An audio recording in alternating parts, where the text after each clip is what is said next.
Welcome back to the Smashy Business Show. I am Farah Bashir and joining me is... And I'm Ward Ahmed. Well, before we start, let me just give you a quick run through our headlines for today. Bella Hadid finally takes legal action as Adidas faces stock drop and, of course, boycott calls. And lifestyle publication faces criticism over AI lifestyle editor, and her name is Reem. And from their living room to $120 million, Dubizzle founders of remarkable exit. So, first of all, how are you, Warid? I'm good today, Farah. I say let's just get straight to business today. Okay, I agree with you.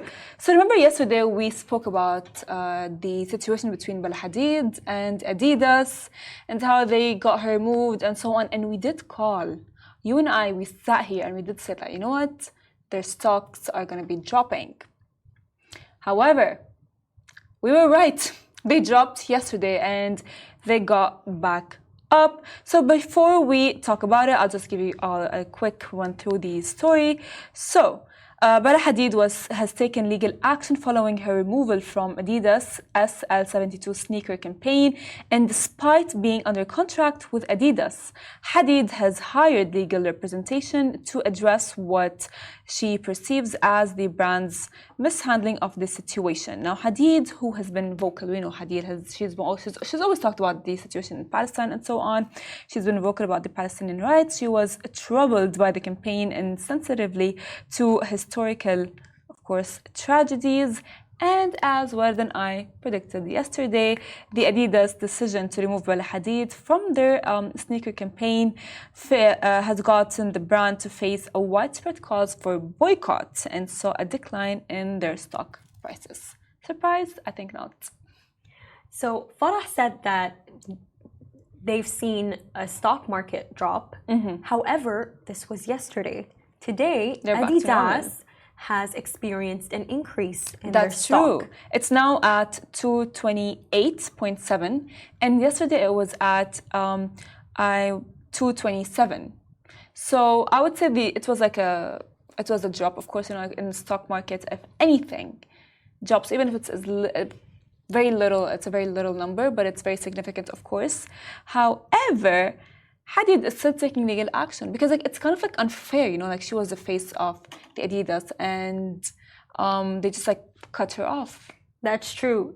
Back in 2022 when Adidas dropped Kanye West from Adidas, due to his anti-Semitic remarks, Bella Hadid herself tweeted saying that there are people that I love in the world, people that happen to be Jewish, that feel scared by the words that have been used. To my Jewish loved ones, the Jewish community worldwide, I am here to say that you belong, you are worthy, and your right as a human being is to be alive. Now, from this, we can see that Bella Hadid is clearly not anti-Semitic, and we can clearly see that the move that Adidas has made is clearly unfair towards her.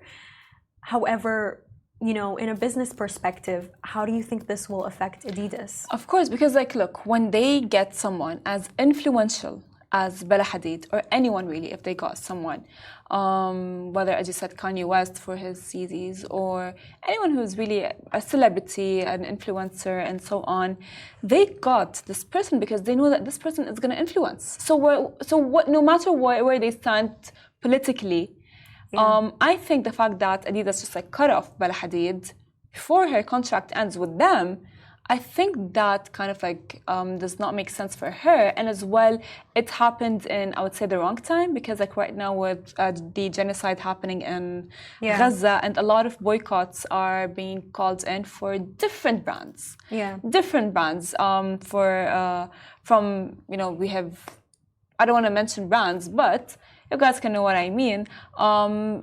Maybe Adidas should have been thinking in a way we don't want to lose a business. We don't want to be called out for boycott and not take Bella Hadid out because what is happening right now is, of course, a result of what they did. Yeah. See, honestly, this legal action case, it's not going to go well for Bella Hadid, and it's not going to go well for Adidas either. Now, legal cases, they require a lot of money. They require a lot of people. Yeah. So both sides will lose from this. And actually, we see in 2022 when Adidas dropped Kanye West from Adidas, what actually happened is that, the sportswear brand had around 1.3 billion worth of dollars unsold Yeezy shoes in stock. Yeah. Yes, but and the termination of their ties with Kanye actually cost them $655 million in sales, and overall the company lost around $550 million. And around that time, they actually also had a legal case with Kanye West. However, they ended up dropping it. They had a $75 million case with Kanye, and they ended up dropping it because legal cases, they never go well. Even if you do win, you're going to destroy the relationship that you had with a very long-lasting client. And, we see that Adidas, they've lost their case with Yeezy. They've lost their case with Kanye West. And now they might lose their case with Bella Hadid. And you really have to ask yourself, will they win the Great War with Nike? I think not. Because at this point, it's not about a celebrity or someone who's influential. Because there is as well politics all inside of this, right? And with what's happening in Gaza, the genocide, of course, people and this generation is not quiet, it's not staying silent, and they are actually, the boycotts are working. We've seen what happened with Starbucks, for example. And with this happening, it's like someone influential, and as well, on top of it all, something political. So all of these will contribute to Adidas's fall down, right? Yeah, you're right. We shouldn't underestimate. Exactly, we shouldn't underestimate, this generation and how they are speaking up and how boycott is really working. So the moment they dropped Bella Hadid, I think that was end game for them. I don't just necessarily think it's end game. I think in a business perspective, once again, second place is the first to lose. They've been trying to battle Nike in history since forever. And actually, as of 2024, Nike has over $50 billion in sales, while they have just over $20 billion. Well, you guys, this is, I think, a story that keeps on, I would say, getting bigger and bigger, and we will be reporting the news for you. But let's jump to our next story. AI, my dear friend, AI. I don't know if you know, but Richard knows how much I fear AI. I genuinely fear it. So, in light of that, lifestyle publication faces criticism over AI lifestyle editor, and her name is Reem. So, just to give you a bit of details, recently, Sherlock's, a prominent online lifestyle publication based in London, faced criticism for employing an AI bot named Reem as a lifestyle editor. Who is Reem? Well, Reem assists in creating and managing content, which has elicited mixed reactions. Some praise its efficiency, while others worry it could replace human jobs and question the authenticity of AI-generated content. And this incident raises important questions about the balance between technology and traditional journalism roles. So we both are journalists. And speaking of that, how much do you fear AI? I don't really fear AI. Okay. I believe AI is the tool that we now have, and we can just use it to become faster, to become better. But I don't necessarily feel that it will ever take over. Well, I'll read some of the comments of what they said. Someone said, reminds me of this quote I saw recently by an author called Joanna, something like, I want AI to do my laundry and dishes so I can do art and writing, not AI to do my art and writing so I can do laundry and dishes. And as well, someone was like, am I tripping, or did you create an AI woman or staff instead of hiring someone? What do you think? This honestly is very smart. Maybe because AI maybe do you think they would understand better than a human? I don't think so. And we've seen this in ChatGPT. ChatGPT still cannot write better than a human being. That's true. You can tell. They do not have the same talent. Yes, because you can tell if it's written by ChatGPT or if it's written by a human being. You think you can tell? Yes, of course you can tell. I'm sorry, but it's like when someone's writing an article and the article is like, I don't know, too perfect, with perfect words and perfect everything. It's clearly ChatGPT, 100%. I can tell when someone is writing something ChatGPT. I can tell. I can immediately pick it up. Well, there is another comment that says this is not it. Instead of having an actual woman or a plus-size woman, you've made a virtual one. Disappointing. I think people are disappointed because the AI looks very real. Yes. Right? If you guys look at the AI, it's on our Smashy Business Instagram post. She looks real. I didn't even know that she was AI. And it's very disappointing to people because they're like, oh my God, are they going to steal our jobs? Are they going to look like us? Are they going to be us? She even has a name like us. Yeah. It's very Reem. It It is. is very dehumanizing. Yeah. I believe that, lifestyle did it because they needed something that was more cost efficient. But in terms of for their brand reputation, it won't play well because there are many people who want to be journalists. There are many people there available to write. And them taking this decision will perhaps create a trend in the business world for what other owners choose to do and whether they might actually also create bots to do their work. Well, honestly, I couldn't agree with you more on that because if you want to think about it in a way that we can work with AI instead of having it, I don't know, control us. Don't you think so?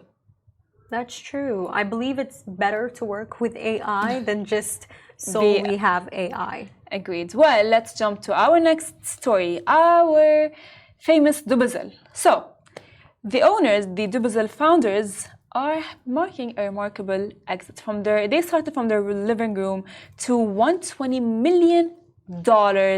So JC Butler and Sim Watley, new to Dubai and job hunting, started Dubizzle in 2005 from their apartment, running it from their living room for the first 2 years, and initially self-funded.